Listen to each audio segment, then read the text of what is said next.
네, 안녕하세요. 제약바이오 담당하는 박재경입니다. 2024년 전망을 이제 말씀을 드리겠습니다. 저희 제약바이오는 사실 21년 이후로 가장 수익률이 안 좋은 섹터에 저희가 속합니다. 근데 2024년은 이제 이러한 흐름의 좀 변곡점이 될 거라고 보고 있고요. 우선 첫 번째 이유는 기준금리의 방향 때문입니다. 이제 밑에 그래프 보시면 저희 섹터는 이제 기준금리와 역의 상관관계를 굉장히 잘 보여주고 있는데 이러한 이유는 이제 높은 금리는 제약바이오 기업들의 자금 조달 비용을 높이고 산업의 역동성을 좀 줄이기 때문에 그렇다고 보시면 될 것 같고요. 근데 이제 저희가 21년 이후로 좀 가파르게 오르던 금리가 내년부터는 좀 방향을 전환할 걸로 저희 하우스에선 전망을 하고 있습니다. 그래서 24년 이제 3.5%에서 시작한 금리가 24년 말 3.0%까지 저희 내려갈 걸로 이제 저희 하나증권에서는 전망을 하고 있고요. 여전히 물론 3.0%까지 저희가 내려간다고 해도 과거 5년 대비해서는 이제 높은 수준이기는 합니다. 그렇지만 이제 저희가 방향 전환에 대한 기대감은 주식시장에는 좀 선제적으로 반영될 수 있다. 이렇게 보고 있고요.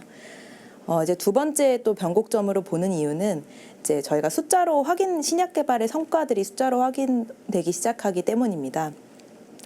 저희가 이제 제약바이오 섹터는 저희가 먼 미래의 어떤 수익을 당겨서 인식을 하다 보니까 지금까지는 숫자로 사실 얘기할 수 있는 부분이 많이 없었습니다. 근데 2024년부터는 좀 신약으로 돈을 벌기 시작할 업체들이 저희 섹터에서도 나오게 될 거고요. 우선 첫 번째가 SK 바이오팜입니다. 그래서 바이오팜은 올해 4분기에 BEP 달성을 시작으로 내년에 흑자 전환을 이뤄낼 걸로 전망을 하고 있고, 유한양행 같은 경우에는 렉나자의 글로벌 판매는 25년부터 이뤄질 걸로 보이지만 국내 이제 1차 치료 재료의 급여 확대는 내년부터 바로 저희가 그 효과를 확인할 수 있을 겁니다. 그리고 또 이제 신약으로 실적이 개선되는 업체가 HK 이노엔입니다.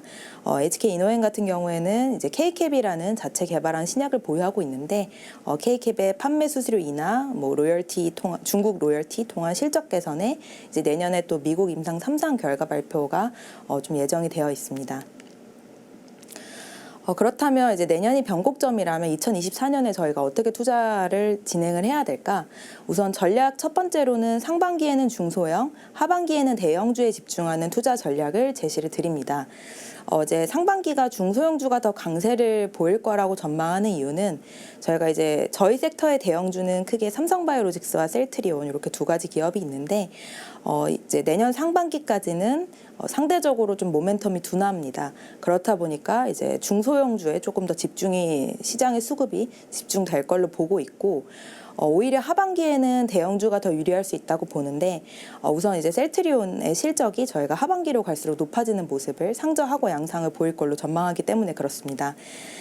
좀 더 자세히 말씀을 드리면 이제 내년 셀트리온 실적에서 가장 주목할 부분은 이제 신제품 진펜트라일 텐데, 진펜트라가 저희가 24년 1분기에 이제 출시가 본격적으로 이뤄집니다. 그렇다 보니까 이제 큐어크로 계속 매출이 증가하면서 하반기로 갈수록 좀 본격적으로 더 매출이 나올 걸로 보고 있고, 이제 저희가 합병을 성공을 했기 때문에 내년부터는 합병 셀트리온으로 거래가 될 텐데요. 이제 합병 셀트리온은 매출 원가율이 지금 현재 보유하고 있는 재고에서 셀트리온과 셀트리온 헬스케어의 재고의 비율에 따라서 좀 결정이 되게 됩니다. 근데 이제 저희가 하반기로 갈수록 셀트리온 헬스케어 재고 비중이 떨어지기 때문에 원가율도 이제 하반기로 갈수록 좀 낮아집니다. 그래서 그런 부분들이 복합적으로 반영이 돼서 셀트리온 실적이 이제 내년에 상저하고 양상을 보일 걸로 보고 있고, 그래서 하반기에는 이제 대형주가 다시 좀 자리를 잡고 움직이는 형태로 내년 시장을 보고 있고요. 이제 바이오텍 같은 경우에는 지금 오늘 좀 주가가 오르고는 있지만 사실 조정을 최근에 많이 받았습니다. 그렇다 보니까 이제 긍정적으로 바이오텍에 대해서도 보고 있고, 이제 앞으로 발표될 임상 결과에 이제 주목하자 이렇게 좀 말씀을 드리고 있고요. 이제 24년에도 좀 주요 바이오텍들 임상 결과 발표가 예정이 되어 있는데 뒤에서도 좀 설명을 드리겠지만 레고캠바이오, 보로노이 지아이노베이션 등 내년에 임상 결과 발표를 앞둔 업체들에 좀 주목하자 이렇게 말씀을 드리고 있습니다. 우선 이제 셀트리온 관련해서 조금 더 자세히 말씀을 드리면 유플라이마 같은 경우에는 저희가 23년에 특허가 만료가 되면서 이제 하반기에 출시는 진행이 됐지만 내년부터 좀 더 숫자는 본격적으로 확인이 될 걸로 보입니다. 그래서 내년 미국 유플라이마 매출은 우선 2천억 원 정도로 좀 보수적으로 전망을 하고 있고 향후 수익성 관련해서는 이제 PBM에 주는 리베이트 수준이나 이제 페이션 서포트 프로그램에 따라서 저희가 수익성을 확인할 수 있을 걸로 봅니다. 그리고 이제 진펜트라가 아까도 말씀드렸지만 저희가 이제 10월에 허가 받고 24년 초에 미국 출시를 이제 예정이 되어 있는데 진펜트라 같은 경우에는 이제 굉장히 높은 약가를 받을 수 있을 걸로 지금 기대가 되고 있습니다. 신약이다 보니까 이제 저희가 약가를 제시하는 방식으로 약가가 결정이 되고 현재 궤양성 대장염에 사용되는 이제 SC 제형 신약의 약가가 1년 약가가 평균 이제 10에서 11만 달러 정도 수준입니다. 그래서 높은 수준의 리베이트를 이제 지불을 한다고 해도 1년에 이제 4만 달러 정도의 약가는 저희가 기대를 해볼 수가 있고 그렇다고 하면 저희 기존 인플렉시맙 이제 인플렉트라보다는 사실 거의 4배에 가까운 약가이기 때문에 이제 점유율을 조금씩 높여간다면 사실 업사이드는 더 크게 볼 수 있는 약이라고 보시면 될 것 같고 이제 내년 1분기에 저희가 출시가 되다 보니까 이제 침투 속도를 관건은 이제 침투 속도가 될 걸로 보입니다. 그래서 얼마나 빠르게 이제 점유율이 올라오느냐에 따라서 이제 매출을 좀 볼 수 있을 거라고 생각을 하고 있습니다. 그리고 하반기에 이제 본격적으로 진펜트라 관련 실적이 확인될 걸로 보고요. 그리고 이제 삼성바이오로직스 관련해서 좀 업데이트를 드리면 최근에 이제 항체 치료제 위탁 생산 수요에 대한 수요가 이제 좀 줄어든다는 우려들이 있습니다. 이제 뭐 론자, 우시바이오로직스 같은 글로벌 위탁 생산 업체들의 주가도 약세를 보이고 있는데 뭐 그런 부분에 대해서 삼성바이오는 사실 영향을 받지는 않고 있는 상황입니다. 이유는 이제 좀 사업 구조가 다르다고 보시면 될 것 같은데요. 그 론자 우시바이오로직스 같은 경우에는 특히 이제 프로젝트의 단계별 비중에서 초기 프로젝트의 비중이 이제 높습니다. 근데 삼성바이오로직스는 이미 상업화 단계에 이제 의약품을 생산하는 게 매출의 대부분을 차지하기 때문에 사실 이런 바이오텍의 최근의 경기 부진 영향에서 좀 자유롭다고 보시면 될 것 같고요. 그래서 이러한 론자나 우시의 상황을 보고 이제 삼성바이오로직스를 판단하시기보다는 삼성바이오로직스 자체의 이제 수주나 공장 가동률 수혜가 중요하고 수주 이제 공장 가동률이 여전히 좀 견조한 상황이다. 그래서 뭐 지금 4분기 실적 한 번 더 남아 있는데 4분기 실적도 굉장히 좋을 걸로 예상을 하고요. 이제 하반기 24년 견조한 성장을 보일 걸로 전망을 하고 있습니다.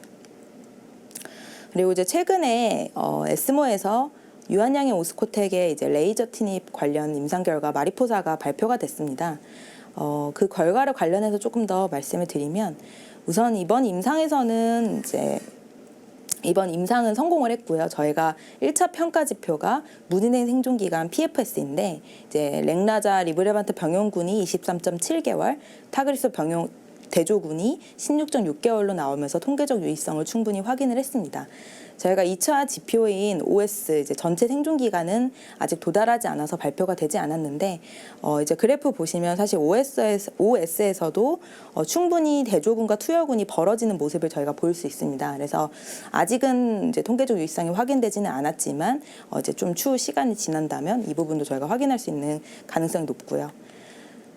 그래서 유효성에 대해서는 사실 확실한 개선을 확인했음에도 불구하고 이제 내약성 부분은 조금 부담이 되는 점이 있습니다. 이제 이 밑에 있는 그래프가 이번 마리포사에서 나온 이상 반응 관련 프로파일들인데 보시면 뭐 이상 반응 저희가 볼 수 있는 여러 가지 이제 지표들이 있습니다. 그레이드 3 이상 이제 이상 반응, 뭐 중증 이상 반응, 뭐 투여 중단 비율, 이제 약물에 따른 투여 중단 비율, 뭐 이런 것들 저희가 다양하게 체크를 하는데 보시면 좀 전반적으로 약물을 저희가 병용을 하다 보니까 타그리소 단독 대비해서는 조금 더 높다고 볼 수 있고요. 또 한 가지 이제 새롭게 등장한 이상 반응이 저희가 VTE 정맥 혈전증인데.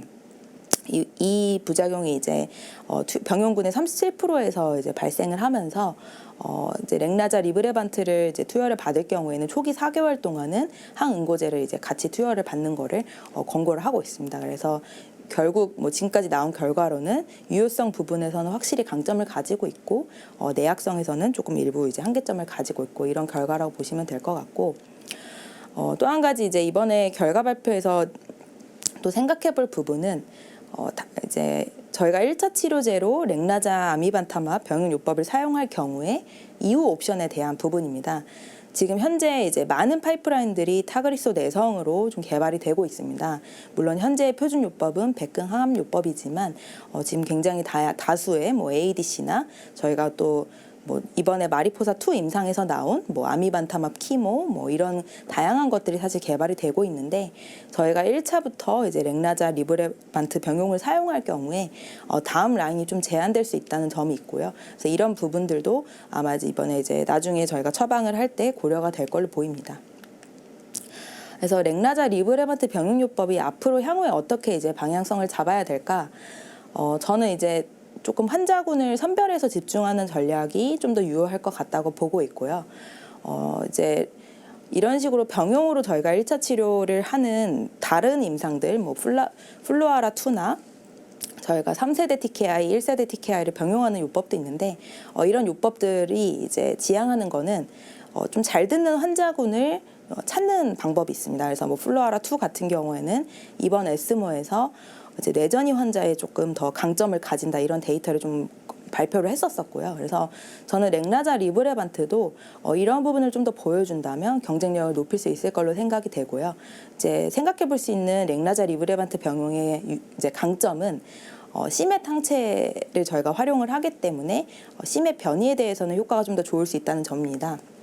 그래서 실제로 이제 크리스탈리스 2 임상의 코호트 D에서 발현율에 따라서 서브그룹 분석을 한 이제 결과가 있었는데 당시 결과를 보시면은 이제 과발현군이 ORR이 61%, 그렇지 않은 군이 14%, 그리고 PFS에서도 맷이 이제 오버익스프레션 된 군에서 12.2개월, 그렇지 않은 군에서 4.2개월 이런 식으로 사실 맷 변이에 따라서 약효가 크게 차이 나는 걸 저희가 볼 수 있습니다. 근데 보통 맷 변이는 이제 타그리소 내성의 원인으로도 이제 많이 알려져 있는데 저희가 1차부터 맷 변이를 동반한 환자들도 분명히 있기 때문에 그런 환자들한테서 이제 확인한 결과는 이제 렉나자 리브레반트 병용이 확실한 더 강점을 가질 수 있을 것이다 이렇게 보고 있습니다.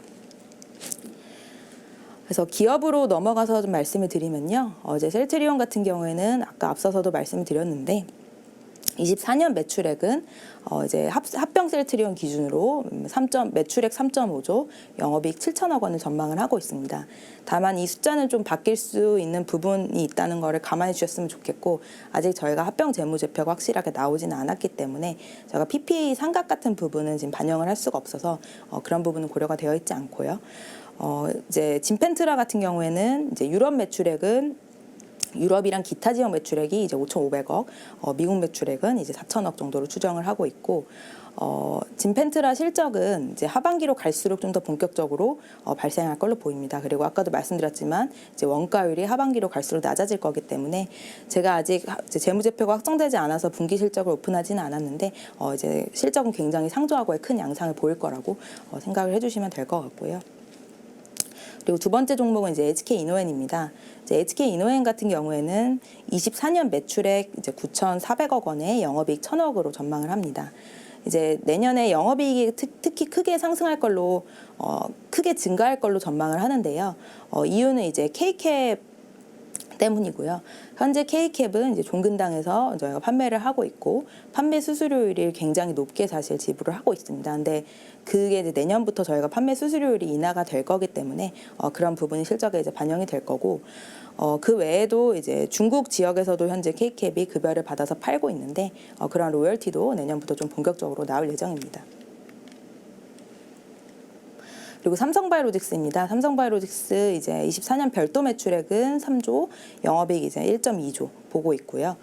상반기 실적 둔화가 이게 지금 이렇게 됐네. 지금 상반기에 이제 삼성바이오로직스가 좀 실적이 둔하다 보니까 주가가 좀 하락한 부분이 있는데 4분기에도 이제 호실적이 전망이 되고요. 이제 지금 5공장도 적극적으로 증설을 진행을 하고 있습니다. 그래서 25년으로 이제 가동 목표를 잡고 있는 상황입니다. 그리고 바이오텍 이제 종목들인데요. 보르노이도 이제 선호 종목으로 앞서서도 말씀을 드렸는데 이제 카이네이즈 이니비터 중에서도 돌연변이 표적 항암제 개발에 표적 항암제 개발을 중점적으로 진행한 업체입니다. 그래서 이제 높은 내투가율을 갖춘 파이프라인 다수 보유하고 있고, 이제 가장 핵심 파이프라인은 VRN11인데, 이제 타그리소의 가장 흔한 내성의 원인 중 하나인 C797S 이중 돌연변이 파이프라인이고, 이번 10월에 임상일상 IND를 승인받아서 지금 이제 연내에 환자 투약에 들어갈 예정입니다. 그리고 이번 에스모에서 VRN07 파이프라인 임상 결과를 발표를 했는데, 이제 앞서서 1개에서 6개 치료를 받은 환자들을 포함을 했음에도 사실 저희가 꽤 유의미한 반응률을 확인을 했고, 이제 내전이 환자에서 또 완전간의 사례를 확인을 했습니다. 그래서 2차 이상 치료제로서 가능성을 확인했다, 이렇게 보고 있습니다. 또 두 번째로 이제 말씀드린 회사 지아이노베이션인데, 이제 지아이노베이션의 주요 파이프라인은 알레르기 파이프라인 GI301과 항암 파이프라인 GI101이 있습니다. 그래서 GI301 같은 경우에는 이제 임상 1A상에서 저희가 IG 감소 효과, 유의미한 효과를 확인을 했고, 지금 현재 이제 만성특발성 두드러기 환자를 대상으로 이제 원비상 진행을 하고 있는데, 그런 부분이 이제 내년 상반기에 결과를 확인할 수 있을 예정이고요. 이제 GI101은 이제 인터루킨 2를 기반으로 한 항암 면역 항암 파이프라인이고, 이번 에스모에서도 1, 2상 중간 결과를 좀 발표를 했습니다. 그래서 단독으로도 안전성과 유효성을 확인을 했고요. 이제 내년에는 101, 102 모두 이제 임상 중간 결과 확인이 예상이 됩니다. 그래서 결과에 따라서 좀 본격적으로 적응증 확장이 이루어지면서 이제 항암 파이프라인도 밸류를 올려갈 걸로 보고 있습니다. 그리고 레고캠 바이오입니다. 이제 레고캠 바이오는 꾸준히 성과를 보여온 ADC 업체입니다. 그래서 이제 ADC 플랫폼과 파이프라인에 대해서 다수의 기술 이전을 좀 진행을 하면서 기술력을 보여준 업체고요. 이번 에스모 학회에서도 이제 글로벌 항암에서 가장 큰 트렌드는 ADC 이미 확인이 됐습니다. 그래서 뭐 ADC 관련해서는 꾸준하게 계속해서 딜이 나오고 있기 때문에 이제 주목할 만한 분야이고, 이제 레고캠 바이오는 국내에서 가장 성과를 많이 보여온 업체이기 때문에 이런 부분 중점적으로 봐주시면 좋을 것 같고, 지금 이제 허투 ADC 같은 경우에는 폐암, 대장암 이제 대상으로 중국에서 임상 2상 진행하고 있고, 트롭2 ADC는 미국 임상 1, 2상을 지금 환자 모집을 시작을 했습니다. 그래서 올해 중으로 이제 환자 투약이 이뤄지고 내년 중으로 좀 본격적으로 결과를 확인할 수 있을 걸로 예상이 됩니다. 사실 레고캠 바이오는 파이프라인이 워낙 많아서 사실 이거 외에도 저희가 뭐 CD19 ADC, ROR1 ADC들도 지금 기술 이전에서 임상을 진행하고 있는데, ROR1 ADC 같은 경우에는 내년 상반기에 좀 임상 결과를 확인할 수 있을 예정입니다. 그래서 그런 부분들 임상 결과 발표 다수 예정된 것들 관심 있게 봐주시면 좋을 것 같습니다. 저는 여기까지 준비를 해놨고요. 네, 이 정도면 자세한 거는 좀 자료에서 더 참고해 주시면 좋을 것 같습니다. 감사합니다.